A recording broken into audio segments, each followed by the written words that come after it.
아니 이거 육포 아니에요? 이게 소고기니까 물론 단백질이겠고 건강에는 되게 좋을 것 같은데 근데 단백질이라서. 그분들한테 꼭 단백질 섭취를 강조를 합니다. 게다가 60세가 넘어가면 골다공증이 찾아올 수 있는 나이이기 때문에 단백질을 많이 섭취하는 것이 건강에 도움이 됩니다. 닥터 셰프 임상진 선생님이 직접 만드신 단백질 가득 영양 간식은 바로 이겁니다. 아니 이거 육포 아니에요? 이게 소고기니까 물론 단백질이겠고 건강에는 되게 좋을 것 같은데 단백질이라서. 네, 그럼요. 네. 저는 원래 이제 회진을 돌아야 되니까 네. 입원하는 환자들을 매일 보게 돼 있죠. 그런데 그분들한테 꼭 단백질 섭취를 강조를 합니다. 왜냐하면 근육이 튼튼해야 결국은 관절도 튼튼할 수 있는 거거든요. 소고기와 같은 양질의 단백질을 적정량 섭취하는 것이 근육량을 늘리고 기초 대사량을 높여서 체중 감량에도 도움이 될 수 있습니다. 게다가 60세가 넘어가면 골다공증이 찾아올 수 있는 나이이기 때문에 단백질을 많이 섭취하는 것이 건강에 도움이 됩니다. 네. 네, 방법을 알려주세요. 네. 저염 건강 육포 재료를 준비해 주세요. 맹물에다가 찬물에다가 이제 고기 냄새를 줄이기 위해서 담가 넣어서 핏물을 빼면 이렇게 하얗게 변합니다. 아, 이게 핏물 뺀 거예요, 이게? 뺀 거. 그래서 이제 핏물을 미리 빼가지고 왔어요. 예. 그래서 빼고 그다음에 이제 양념을 만드는데 간장, 물, 정종, 스테비아, 생강가루, 양파, 통후추, 월계수 잎을 넣고 5분간 끓여주면 양념 완성. 5분 동안 팔팔 끓이고 식혔어요. 식히지 않으면 고기가 익으니까 체에다가 한 번만 살짝 걸러주시고 핏 뺀 이 소고기를 이렇게 일단은 담궈요. 사실 이제 저는 다 담그는데 다 담가요? 이거요. 예, 저 네, 지금 쉽게, 쉽게. 입이 몇 개인데요, 지금. 다 네. 담궈서 이제 조물조물 한 다음에 네. 양념장이 골고루 배도록 냉장고에 넣고 4시간 이상 숙성해 주시고요. 숙성된 소고기는 건조기에 넣어 70도에서 7시간 정도 건조시키면 됩니다. 만드는 방법도 어렵지 않으니까 저염 건강 육포 드시고 다이어트에 도움받으세요. 자, 우리 최지연 어머님, 이서순 어머님 오늘 함께 해보셨는데 오늘 어떠셨나요? 이 방송을 보시는 아니면 모든 분들이 다이어트를 해서 앞으로 건강하게 행복하게 즐기시면서 사셨으면 좋겠습니다. 네. 네, 아유, 감사합니다. 돈을 잃으면 조금 잃는 거고 그다음에 이제 건강을 잃으면 전부 잃는다고 하잖아요. 걸어 다닐 수 있을 때 건강을 관리 잘해서 남은 여생을 황금 인생으로 사시는 게 어떠신가요? 감사합니다. 야. 10년 장수하는 노년 다이어트의 비밀에 대해서 알아보고 있습니다. 특히 그 노년에 다이어트 할 때 주의할 점이 굉장히 많다고 합니다. 그래서 준비했거든요. 질환별 독이 되는 다이어트 대 약이 되는 다이어트. 자, 먼저 고혈압 환자에게 독이 되는 다이어트입니다. 자, 독이 되는 다이어트 뭘까요?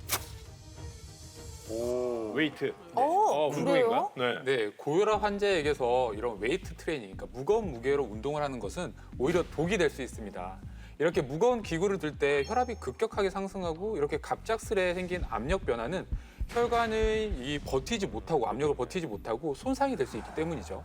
네, 이 상황은 녹내장 환자 역시 마찬가지예요. 이 상체나 머리에 힘이 급격하게 쏠리게 되면은 이 안압도 같이 높아지는데 녹내장이 있는 분들이 안압이 급격하게 높아지면 시신경이 아주 빠르게 손상을 받고 곧바로 실명의 위험성으로 연결이 됩니다. 네, 알겠습니다. 자, 그러면 반면 약이 되는 다이어트 알아보도록 하겠습니다. 자, 약이 되는 다이어트 보시죠. 계단 걷기. 계단 걷기. 계단을 오르면 근육이 수첩과 이완을 반복해서 근육 주위에 있는 혈관을 자극하게 됩니다. 그러면 혈액순환이 원활하게 되면서 고혈압에 도움이 될 수 있습니다. 또한 관절 건강에도 도움이 되니까 일석이조의 운동 방법이 됩니다. 네.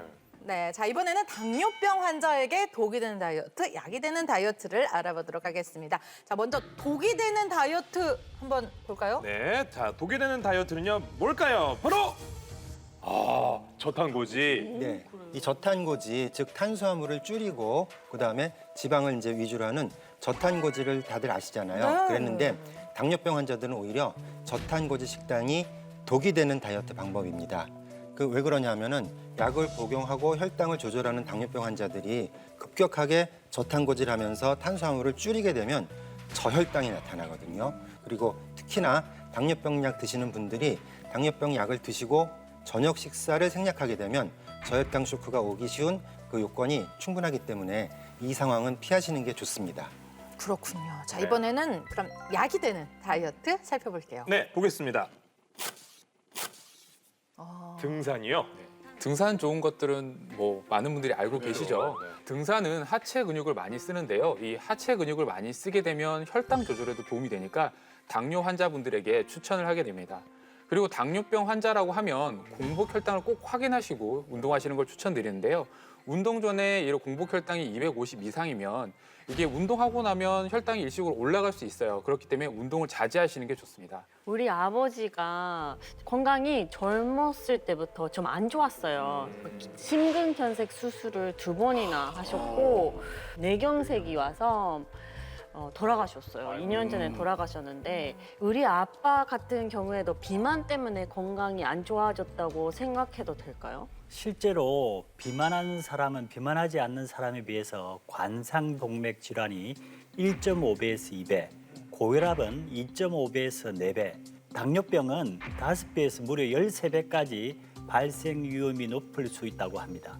네, 또한 허리 둘레가 109cm 이상인 남성은 그렇지 않은 남성보다 사망률이 50%, 여성의 경우에는 94cm 이상이면 그렇지 않은 여성보다 사망률이 80% 높은 것으로 나타났습니다. 그렇기 때문에 비만과 여러 질병들은 연관성이 있다고 볼 수 있죠. 생명까지 위협하는 비만, 지금부터라도 꼭 관리해야 하는데요. 국내 고도 비만율이 2009년에는 3.5%에서 2018년에 6.01%로 10년간에 약 72% 증가했고요. 2030년에는 국민 10명 중에 1명이 고도 비만이 되리라는 전망이 나왔습니다. 국내 성인 3명 중 1명은 비만일 정도로 갈수록 비만 인구가 증가하면서 비만은 신종 전염병이 되었다, 이렇게도 볼 수 있어요. 그러니까요. 이 비만한 사람일수록 또 이 질환의 발생 위험이 높아져서 생명을 위협한다고 하는데요. 바로 비만인의 생명을 위협하는 이 질환의 정체는 암입니다. 몸 안에 지방이 축적되면 염증 물질을 뿜어내는데요. 이 염증은 암을 유발한다고 합니다. 만성 염증 수치가 높을 경우에 암 발생률이 남성은 38%, 여성은 29% 증가한다고 합니다. 이 비만한 사람들은 정상 체중인 사람에 비해 대장암 위험이 1.9배, 간암은 1.6배, 신장암은 1.6배, 피부암은 2.8배 정도 더 위험하다고 합니다. 모든 암에 다 위험하네. 그러니까요. 저도 매일 진짜 안 믿으시겠지만 매일 다이어트를 하고 있거든요, 저도. 그래요? 근데 잘 안 빠집니다. 예전에 20대 때는 진짜 잘 빠졌는데 이런 건 왜 그러는 걸까요? 우리가 다이어트에 실패하는 이유는 바로 호르몬 때문일 수 있습니다. 이 호르몬은 체지방을 조절하는 기능을 통해서 체지방을 늘릴 수도 있고 줄일 수도 있는데요. 나이가 들수록 체지방을 조절하는 호르몬이 감소하거나 또 제 역할을 하지 못해서 호르몬의 균형이 무너지면서 비만이 발생할 수 있습니다. 이 보이지 않는 호르몬 참 저게 문제네. 네, 이 중요해요. 그 호르몬이 우리 몸에는 약 4,000가지 정도의 호르몬이 있어요. 되게 많네요. 그 중에서 음식을 섭취하고 에너지를 소비를 이 조절하는 호르몬들이 있는데 식욕을 조절하고 그다음에 지방을 분해하고 포만감을 자극해서 비만을 평소에는 막아줍니다. 그래서 이 호르몬의 균형이 깨지면 어떻게 되느냐면 식욕은 증가하고 그다음에 지방 분해량은 감소해서 더 뚱뚱해집니다. 그러니까 결국에는 이 식욕이 제어할 수 없게 되고 이런 이유들이 호르몬의 불균형 때문에 생기는 거거든요.